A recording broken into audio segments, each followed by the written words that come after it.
हमारे झारखंड बोर्ड के सभी विद्यार्थियों का स्वागत है आपके the digital knowledge world institute के ऑनलाइन प्लेटफॉर्म पर। दोस्तों आप लोगों को मालूम है जैसा कि आपके विद्यालय में प्री बोर्ड परीक्षा शुरू हो चुका है दोस्तों, जो काफ़ी महत्वपूर्ण हो जाता है। आप प्री बोर्ड में पास कर पाते हो दोस्तों, तभी आप फाइनल एग्जाम दे पाओगे, आप लोगों को मालूम होगा। और दोस्तों आप लोग का जो है सो 9 दिसंबर 2024 का इंग्लिश का पेपर हुआ था, ठीक है। तो हमने उसमें लेट कर दिया था और हमने उसका वीडियो दिया भी था और उसका आंसर की भी हमने लाया था। तो दोस्तों अब है आपका 11 दिसंबर 2024 और इस दिन आपका दोस्तों है सो सामाजिक विज्ञान यानी कि सोशल साइंस का परीक्षा होना है, ठीक है। तो जितने भी बच्चे जुड़ गए हैं हमारे चैनल पे, चैनल को सब्सक्राइब करके रखिएगा, वीडियो को लाइक कर देगा और प्यारा सा कमेंट करिएगा अपना। और दोस्तों आपको बता दें कि जितने भी क्वेश्चन यहाँ पे कराने वाले हैं, सारे क्वेश्चन आपके यहाँ पे वायरल रहने वाले हैं, ठीक है। यानी कि जितने मैं गेस कराने जा रहा हूँ क्वेश्चन, लगभग क्वेश्चन आपको वायरल मिलेंगे। तो आप इस क्वेश्चन को, सारे क्वेश्चन को यहाँ बताया जाता है, उसको आप बढ़िया से देखें, समझें और दोस्तों खास करके ऑब्जेक्टिव क्वेश्चन को आप बढ़िया से समझेंगे, है ना। और क्लास 10 के विद्यार्थी आप सबको बता दें कि आपका लाइव क्लास भी शुरू हो चुका है। आप लोग जो है चैनल को सब्सक्राइब कर देगा, वीडियो को लाइक कर देगा और आपके फाइनल एग्जाम के लिए दोस्तों लगातार अब यहाँ पे वीडियोस आएगी, ऑफलाइन सॉरी ये रिकॉर्डेड वीडियो, साथ में लाइव क्लासेस भी। तो आप लोग जो है सब्सक्राइब करके रखिए चैनल को। और दोस्तों चलिए देर न करते हुए शुरू करते हैं। आपको आग लगा देना है, ठीक है। जितने भी क्वेश्चन मैं कराऊंगा ना, आप सभी को अच्छे से पढ़ना है और जाकर के एग्जाम में आग लगा देना है। आग लगा देना है बोले तो मतलब पूरा एकदम धांसू तरीके से पेपर को दे के आना है। चलिए देर न करते हुए शुरू करते हैं दोस्तों। हम लोग गप करते रहेंगे, बातचीत करते रहेंगे, है ना। आइए क्वेश्चन की ओर। तो दोस्तों आ गए हम लोग क्वेश्चन पेपर की ओर। देख पा रहे हैं कि आपके स्क्रीन पे कुछ इंस्ट्रक्शंस है। आपके कोई भी क्वेश्चन रहेंगे उसमें आपके 4 ऑप्शन रहेंगे, का खा गा घा। आपको बता दें बहुत सारे बच्चे लोग गलती करते हैं। अगर आप आंसर कर रहे हैं ना दोस्तों, अगर मान लीजिए क्वेश्चन नंबर 1 का आंसर कर रहे हैं तो 1 का आंसर मान लीजिए होता है खा चाहे बी। मान लीजिए कि ये 1 का आंसर है, मान लीजिए एग्जाम्पल दे रहा हूँ कि बी है, ठीक है। तो आप अगर बी लिखते हो तो ऐसा नहीं है, बी के साथ आपको दोस्तों उसका नाम भी लिखना है, ठीक है। उसमें क्या मतलब ऑप्शन दिया हुआ, मान लीजिए बी का दिया नेपोलियन, तो नेपोलियन लिखिएगा। मेरा बात आप समझ गए होंगे कि मैं आपको स्पेलिंग यानी कि वर्ड के साथ बोलना चाह रहा हूँ लिखने के लिए, ठीक है। आप समझ लें कि अगर आपका क्वेश्चन नंबर 1, जब फ्रांस सीखता है तो बाकी यूरोप को सर्दी जुकाम हो जाता है, किसका कथन है? मेटरनिक का, नेपोलियन का, बिस्मार्क का और विलियम फर्स्ट का। तो दोस्तों जिसका भी कथन है, मान लीजिए क्वेश्चन नंबर 1 का आंसर जो है सो अगर हम लोग ए देते हैं, ठीक है, तो आप ए लिख देंगे और ए के साथ में क्या लिख देंगे दोस्तों? उसका नाम मेटरनिक, ठीक है। याद रखिएगा, मैंने बात को जो कहा होगा आप लोग समझ में आ गया होगा, ठीक है। चलिए कहने का मतलब मैंने जो बात कहा है आप लोग को समझ में आ गया होगा, ठीक है। उम्मीद करते हैं। आइए हम लोग अब जल्दी जल्दी क्वेश्चन को कंप्लीट करेंगे। तो एक बार मैं फिर से आप लोगों को ये क्वेश्चन दोहराना चाहूँगा कि जब फ्रांस सीखता है तो बाकी यूरोप को सर्दी जुकाम हो जाती है, किसके कथन है, चाहे किसने कहा था? तो दोस्तों इसका अगर आप राइट आंसर अगर समझ रहे कि मेटरनिक, तो बहुत ही सही है। मेटरनिक ने कहा था कि जब फ्रांस सीखता है तो बाकी यूरोप को सर्दी जुकाम हो जाती है, ठीक है। आइए नेक्स्ट क्वेश्चन देखते हैं क्या दोस्तों कि 1804 की नागरिक संहिता को आमतौर पर जाना जाता है क्या? चुनाव संहिता, नेपोलियन संहिता और हम्मुराबी की विधि संहिता और इनमें से कोई नहीं। आपको पता है कि दोस्तों 1804 में नेपोलियन की संहिता लागू की गई थी, ठीक है। तो ये आमतौर पर जाना जाता है नागरिक संहिता को, नेपोलियन की नागरिक संहिता को ही यहाँ पे बोला गया है नेपोलियन संहिता, ठीक है। देखिएगा नागरिक संहिता को ही नेपोलियन संहिता के नाम से जाना जाता है। नेक्स्ट क्वेश्चन देखते हैं दोस्तों, काफी इंपॉर्टेंट है, ठीक है, कि बाबा रामचंद्र कौन थे? ये क्वेश्चन बार बार पूछा जाता है दोस्तों, ठीक है। और 2 वाला भी क्वेश्चन काफी इंपॉर्टेंट है और 1 वाला भी। अभी मैंने जितना भी क्वेश्चन पढ़ाया 1, 2, 3 तीनों काफी इंपॉर्टेंट क्वेश्चन है, आप लोग इसको याद कर लेंगे। चलिए क्वेश्चन नंबर 3 का आंसर करिए आप लोग जल्दी जल्दी। अगर आप लोग को पता है तो ठीक है ना, तो मैं बताता हूँ। बाबा रामचंद्र कौन थे? तो स्वतंत्रता सेनानी, गिरमिटिया मजदूर और क्रांतिकारी और शांति दूत। तो इसका राइट आंसर आप लोग कर लेंगे ना, क्रांतिकारी, ठीक है। बाबा रामचंद्र जो है सो क्रांतिकारी थे, ठीक है। आइए नेक्स्ट क्वेश्चन देखते हैं दोस्तों, क्या है कि गांधी इरविन समझौता जो है सो हुआ था, वो कब हुआ था? 3 अप्रैल 1931 को, 5 अप्रैल 1931 को और 35 नहीं है, ये 5 अप्रैल होगा, ठीक है। चाहे ये थोड़ा गलती कर दिया, 35 अप्रैल 1932 को और 3 अप्रैल 1932 को। तो गांधी इरविन समझौता दोस्तों कब हुआ? तो दोस्तों आपको बता दें कि थोड़ा सा यहाँ पे रॉन्ग हो चुका है, ठीक है। यहाँ पे ये अप्रैल कर दिया गया क्वेश्चन, यहाँ पे मार्च रहेगा, ठीक है। आप लोग थोड़ा सा मार्च कर लीजिएगा, ठीक है।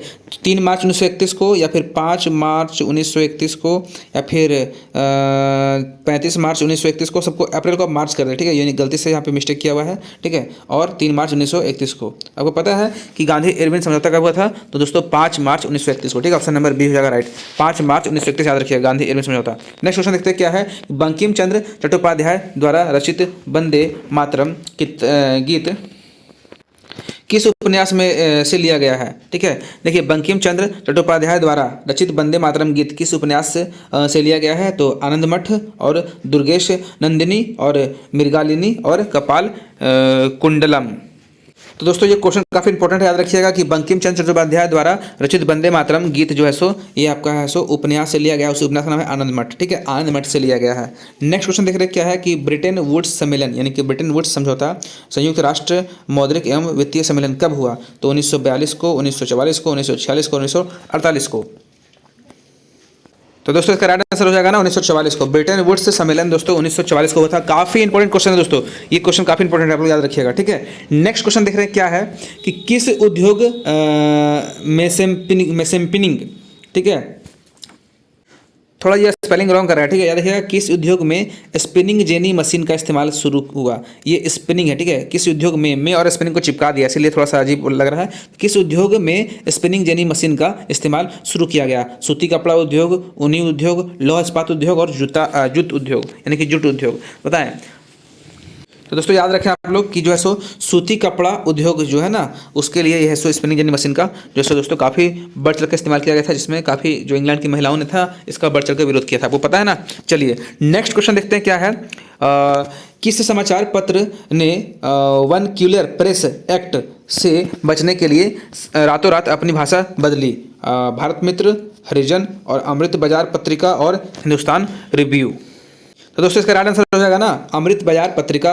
दोस्तों ये ऐसा प्रेस है जिसने क्या किया, रातों रात अपना भाषा बदल दिया था। किससे बचने के लिए दोस्तों? तो वर्नाकुलर प्रेस एक्ट से, ठीक है। चलिए अगला क्वेश्चन देखते हैं क्या है। होसे मेला का आयोजन कहाँ होता है? युगाना में और मॉरिशस में और त्रिनिदाद में और सूरीनाम में, बताएं कहाँ होता है।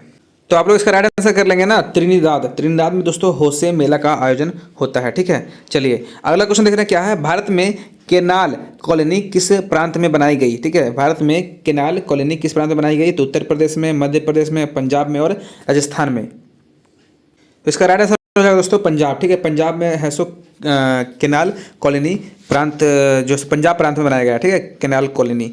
अगला क्वेश्चन देख रहे हैं कि श्रीलंका स्वतंत्र राष्ट्र बना कब? श्रीलंका स्वतंत्र राष्ट्र कब बना? 1946 को, 1947 को, 1948 को और 1949 को। इसका राइट आंसर दोस्तों क्या हो जाएगा बताएं। तो दोस्तों इसका आंसर हो जाएगा 1948, ठीक है, 1948। और दोस्तों आपको बता दें कि 47 में भारत आज़ाद हुआ था और उसके बाद तुरंत 1948 में श्रीलंका आज़ाद हुआ था, ठीक है, याद रखिएगा, एक साल तुरंत बाद। अगला क्वेश्चन देख रहे हैं क्या है कि यूरोपीय संघ का मुख्यालय स्थित है कहाँ है? ब्रुसेल्स में और जेनेवा में और बेलग्रेड में और बर्लिन में। तो दोस्तों राइट आंसर क्या हो जाएगा इसका पता है आपको?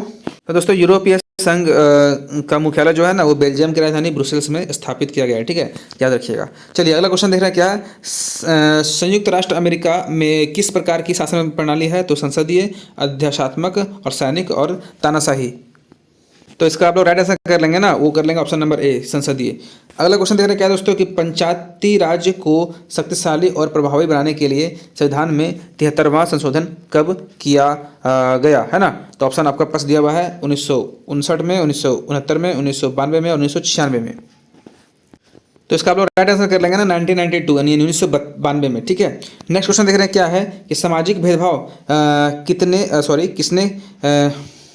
किसने नहीं होगा, सामाजिक भेदभाव है ना किस कारण उत्पन्न होता है? तो जाति, धर्म और भाषा और उपरोक्त सभी। आपको मालूम है दोस्तों कि सामाजिक भेदभाव जो है उपरोक्त सभी से उत्पन्न होता है, ठीक है। अगला क्वेश्चन देख रहे हैं क्या है कि राजनीतिक दलों के विषय में निम्नलिखित में से कौन सा कथन सही नहीं है? राजनीतिक दल चुनाव में भाग लेते हैं और राजनीतिक दल जनमत निर्माण में महत्वपूर्ण भूमिका निभाते हैं और राजनीतिक दल सरकार के नीतियों एवं कार्यक्रम को जनता के समक्ष रखते हैं और राजनीतिक दल केवल अपने सदस्यों के हितों का ख्याल रखते हैं। दोस्तों इसमें से जो ऑप्शन नंबर डी है सो ये सही नहीं है, ठीक है। चलिए इसको आप लोग समझ लेंगे, हालांकि उतना इंपॉर्टेंट क्वेश्चन नहीं है ये, आगे बढ़ते हैं। क्या है देख पा रहे हैं कि फेडकोर का संबंध किससे है? पर्यावरण आंदोलन से, जातिगत आंदोलन से, पानी के निजीकरण के विरुद्ध आंदोलन से और उपरोक्त सभी। तो दोस्तों फेडकोर का संबंध जो है ना यहाँ पे पर्यावरण से भी है और पानी के निजीकरण के विरुद्ध आंदोलन से भी है और उपरोक्त सभी हो जाएगा, ठीक है, ऑप्शन नंबर डी हो जाएगा। आप लोग डी करेक्ट कर लेंगे इसका।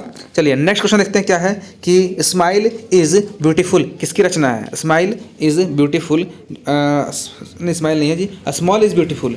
स्मॉल इज़ ब्यूटीफुल किसकी रचना है? महात्मा गांधी की, चेतन भगत की और शुमशेर की और रविंद्रनाथ टैगोर की। तो इसका राइट आंसर हो जाएगा ऑप्शन नंबर सी सुमकर, ठीक है, शुमशेर लिखा है यानी इसका आंसर हो जाएगा सुमकर, ठीक है, सुमकर हो जाएगा, ठीक है।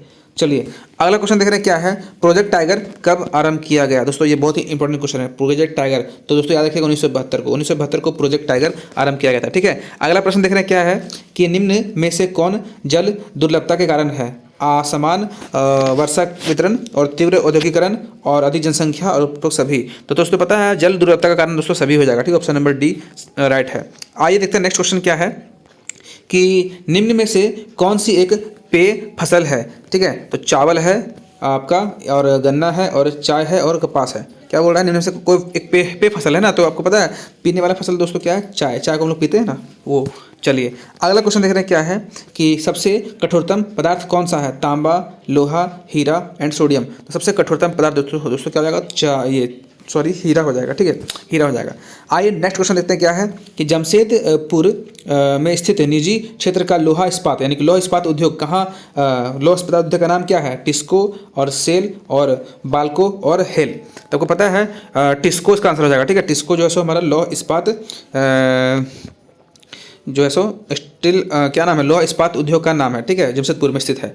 ठीक है, क्या है T4 होता है टाटा स्टील एंड क्या हो जाएगा, इसका हो जाएगा ना टी से आपका टाटा हो जाएगा, याद रख लें, और आई से आयरन। ठीक है, टाटा आयरन और एस से स्टील, STEEL। ठीक है, steel, Tata iron steel and company. ठीक है, टिस्को जो कि जमशेदपुर में स्थित है। ठीक है, याद रखिएगा। चलिए नेक्स्ट क्वेश्चन देखते हैं क्या है कि भारतीय रेल परिवहन को कितने क्षेत्रों में बांटा गया है दोस्तों। 15, 14 और 16, 15 और 16 यानी कि 2 और 15 दे दिया है ना। तो दोस्तों एक ऑप्शन इसमें है ना रॉन्ग है, इसको 19 कर लें। ठीक है, तो 15, 14 और 19 और 16, तो इसका राइट आंसर हो जाएगा 19। ठीक है, यानी कि भारतीय रेल परिवहन को 19 क्षेत्रों में बांटा गया है। चलिए नेक्स्ट क्वेश्चन देखते हैं क्या है भारत के चारों महानगरों को जोड़ने वाले सड़क को क्या कहते हैं। देखिए भारत के चारों महानगरों को जोड़ने वाले, इसको चारों नगर को जोड़ेंगे। ठीक है, 1 2 3 4, तो उसको पता क्या बोलते हैं, वो स्वर्णिम चतुर्भुज बोलते हैं। स्वर्णिम चतुर्भुज याद रखिएगा। ठीक है, चारों नगर को जोड़ने वाले सड़क को स्वर्णिम चतुर्भुज बोलते हैं, यानी कि बड़ा बड़ा जो होता है चौक है ना। आगे देखिए नेक्स्ट क्वेश्चन क्या है, कपास के फसल को कितने पालरहित दिनों की आवश्यकता होती है। 180, 200, 210 एंड 220। तो दोस्तों याद रखिएगा इसका आंसर हो जाएगा 210। ठीक है, ऑप्शन नंबर सी। चलिए नेक्स्ट क्वेश्चन देखते हैं क्या है कि लोगों के लिए विकास का अर्थ किस प्रकार होते हैं। लोगों के लिए विकास का अर्थ किस प्रकार का होता है, जहाँ होते हैं तो समान और विभिन्न और सामूहिक और व्यक्तिगत। तो दोस्तों लोगों के लिए विकास का अर्थ जो होता है ना वो क्या होता है, सामूहिक होता है। ठीक है, सामूहिक। चलिए सभी का विकास को बोलते हैं सामूहिक, समान तो होगा नहीं।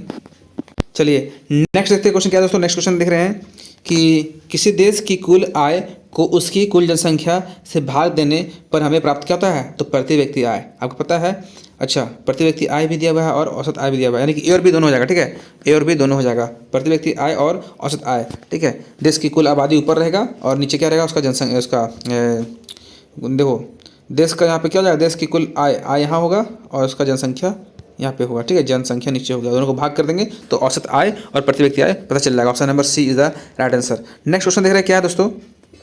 नेक्स्ट है कि कृषि डेयरी खेती निम्नलिखित में से किस क्षेत्र से संबंधित है। प्राथमिक, द्वितीयक, तृतीयक और माध्यमिक। तो दोस्तों कृषि डेयरी और खेती जो है ना वो प्राथमिक क्षेत्र से संबंधित है, याद रखिएगा। ठीक है, क्योंकि यहाँ से सब पैदावार होता है, यानी कि यहाँ से उत्पादन किया जाता है। अगला क्वेश्चन देख रहे हैं क्या है कि तृतीय क्षेत्र यानी तृतीय क्षेत्र को खाली क्षेत्र के नाम से भी जाना जाता है। तो याद रखिएगा तृतीय क्षेत्र को जो है दोस्तों सेवा क्षेत्र भी कहते हैं। ठीक है, यानी कि यहाँ से सेवा प्रदान की जाती है। अगला क्वेश्चन देख रहे हैं क्या है कि बैंक जमा राशि के बड़े भाग का उपयोग किस लिए करता है, तो ऋण के लिए और मुद्रा के लिए और ये भी दोनों। याद रखिएगा जो बैंक होता है ना वो बड़े भाग, राशि का बड़ा भाग जो है सो ऋण मतलब लोन देने के लिए और मुद्रा मतलब रखने के लिए ही, मुद्रा के लिए ही जो है सो अपना ये उपयोग करता है। ठीक है, अगला प्रश्न देख रहे हैं क्या है कि विनिमय का माध्यम किसे कहा गया है, तो कर्ज को, ऋण को, मुद्रा को और साख को। तो विनिमय का माध्यम दोस्तों मुद्रा को कहा गया। आज के डेट में मुद्रा आ गया। ठीक है, पैसा से हम लोग पैसा से पैसा सामान खरीदते हैं ना, पैसा देते हैं। चलिए अगला क्वेश्चन देख रहे हैं क्या है कि विश्व व्यापार संगठन की स्थापना कब हुई। बहुत ही इंपॉर्टेंट क्वेश्चन है दोस्तों। इसका आंसर जो हो जाएगा ना 1995 हो जाएगा। ठीक है, 1971, 1981 दिया हुआ है और 1991 दिया, 2000 दिया हुआ है, 2001 दिया हुआ है ना। तो 1995 इसका हो जाएगा। ठीक है, थोड़ा सा याद रखिएगा, इसका कुछ क्वेश्चन ऐसे होते हैं कि थोड़ा सा रॉन्ग कर दिया जाता है, तो आप लोग याद बता दें, याद रखने के लिए बता दें 1995 को विश्व व्यापार संगठन की स्थापना हुई थी। ठीक है, अगला क्वेश्चन देख रहे हैं कि विश्व व्यापार संगठन का मुख्यालय कहाँ है दोस्तों। नई दिल्ली में है कि न्यूयॉर्क में है कि जेनेवा में है कि बर्लिन में है। दोस्तों याद रखिएगा कि मुख्य न्यायालय जो है ना विश्व व्यापार संगठन का जेनेवा में है। ठीक है, कहाँ जेनेवा में है। अगला क्वेश्चन देख रहे हैं कि उपभोक्ता आंदोलन का उदय कब हुआ? 1960 में, 1980 में, 1950 में और 1975 में। तो दोस्तों इसका राइट आंसर जो हो जाएगा ना 1960 हो जाएगा। ठीक है, उपभोक्ता आंदोलन का उदय 1960 में हुआ था। आइए देखते हैं नेक्स्ट क्वेश्चन क्या है कि उपभोक्ता संरक्षण अधिनियम कोपरा मतलब कब पारित किया गया? तो दोस्तों इसका राइट आंसर जो हो जाएगा ना 24 दिसंबर 1986 हो जाएगा। ठीक है, याद रखिएगा। और ये सब आपका रॉन्ग हो जाएगा। 24 दिसंबर 1986 को ही उपभोक्ता संरक्षण अधिनियम पारित किया गया। बहुत ही इंपॉर्टेंट क्वेश्चन है ये। आइए देखते हैं नेक्स्ट क्वेश्चन क्या है कि भारत में महिलाओं के लिए किसमें सीटें आरक्षित की गई है? लोकसभा में, राज्यसभा में और विधानसभा में और पंचायत में। तो दोस्तों इसका राइट आंसर जो हो जाएगा ना हो जाएगा पंचायती में, यानी कि पंचायत में महिलाओं के लिए सीटें आरक्षित की गई है। ठीक है, नेक्स्ट क्वेश्चन देख रहे हैं क्या है, थोड़ा सा हाँ अब दिख रहा है क्या लिखा हुआ है कि वह व्यक्ति जो पुरुष और महिलाओं के लिए समान अधिकार और अवसर में विश्वास करता है, ठीक है, तो उसको क्या कहते हैं, क्या कहलाता है? तो ऑप्शन देख रहे हैं कम्युनिस्ट, राज्यसभा और समाजवादी और जातिवादी। तो इसका राइट आंसर जो है दोस्तों हो जाएगा समाजवादी। ठीक है, समाजवादी में क्या होता है कि वह व्यक्ति जो पुरुष और महिलाओं के लिए जो समान अधिकार और अवसर में विश्वास करता है उसे बोलते हैं समाजवादी। ठीक है, और दूसरा वर्ड नारीवादी भी है, यहाँ नहीं है तो समाजवादी हो जाएगा। ठीक है, चलिए देखते हैं अगला प्रश्न क्या है। क्वेश्चन नंबर हमारा हो गया 38 है ना, 39 देख रहे हैं। भारतीय जनता पार्टी का मुख्य प्रेरक सिद्धांत क्या है? ठीक है, तो बहुजन समाज और क्रांतिकारी लोकतंत्र और समग्र मानवतावाद और आधुनिकता। तो इसका राइट आंसर हो जाएगा दोस्तों मानवतावाद, समग्र मानवतावाद। ठीक है, हमारा आखिरी प्रश्न देख रहे हैं क्या दोस्तों, लोगों का एक संगठित समूह जिसका उद्देश्य चुनाव लड़ना और सत्ता की प्राप्ति करना है कहलाता है क्या? जनहित समूह और राजनीतिक दल और दबाव समूह और आंदोलन। तो लोगों का एक संगठित समूह दोस्तों जो है सो चुनाव लड़ता है तो राजनीतिक दल हो जाता है। ठीक है, जो कि और वो क्या करता है अपना सत्ता में अपना स्थापित करना चाहता है शासन को, तो वो राजनीतिक दल ही होता है। दोस्तों इसमें करीब हम लोग 40 ऑब्जेक्टिव क्वेश्चन किए थे। ऑब्जेक्टिव क्वेश्चन का ये वीडियो था। अब नेक्स्ट वीडियो जो दोस्तों आ रहा है वो सब्जेक्टिव क्वेश्चन से आ रहा है। ठीक है, आप लोग थोड़ा सा समय दीजिए और नेक्स्ट वीडियो अपलोड हो रहा है। ठीक है, चलिए दोस्तों मिलते हैं हम लोग अगले वीडियो में। तब तक के लिए थैंक यू।